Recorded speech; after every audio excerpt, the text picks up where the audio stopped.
Tinawag na scandalous ng isang human rights lawyer ang anomalya sa confidential funds ng Office of the Vice President. Ito'y dahil sa umano'y paggamit ng mga peking pangalan sa resibo at paggasta ng limpak-limpak na pondo sa loob lamang ng 11 araw. Narito po ang report.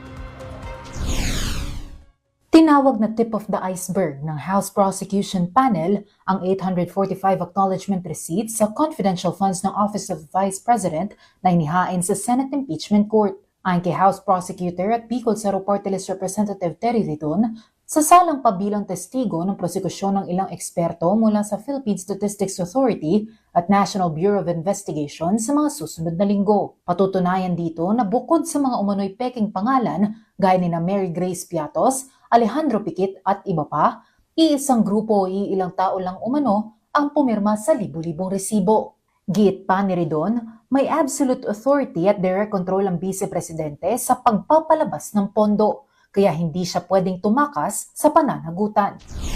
Huwag ho tayong magbulahan dito na pwede hong ikulong lang, pwedeng ilaglag lang yung pong mga ordinaryong kawani nang hindi po pinapanagot, yung pinakatuktok, yung pong hepe ng partikular na opisina ng Office of the Vice President. Walang lalabas na pera, walang cheque na may issue pag wala hong pirma ng head of agency. Sangayon din dito si Public Interest at Human Rights Lawyer Attorney Dino De Leon. Pinaalalahanan niya ang mga staff ng ikalawang Pangulo na huwag hayaang magpagamit dahil baka dumating ang araw na sila naman ang ilaglag para iligtas ang kanyang sarili. It is unacceptable that in the attempt to isolate the Vice President from responsibility, her own staff are being positioned as scapegoats. Sa kagustuhang iligtas si Sara Duterte, ang sarili niyang mga tauhan ang mga inilalaglag.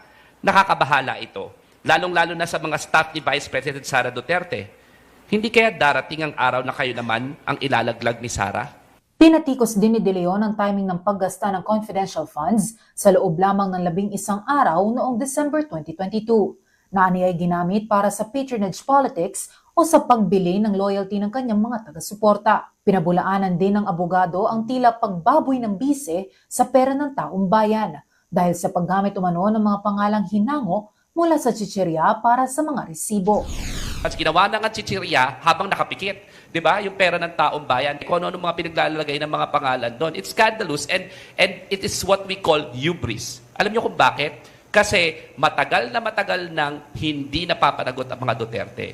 Dahil dito, hamon ni De Leon sa depensa, maglabas ng mga kapanipaniwalang ebidensya kung gustong linisin ang pangalan ng pangalawang Pangulo. Samantala, matapos ibasura ng Supreme Court ang mga petisyon na kumukwestiyon sa paglilitis, iginiit ng prosekusyon na wala ng iba pang forum o escape route ang Vice-Presidente kundi ang harapin at tapusin ang trial sa Senado.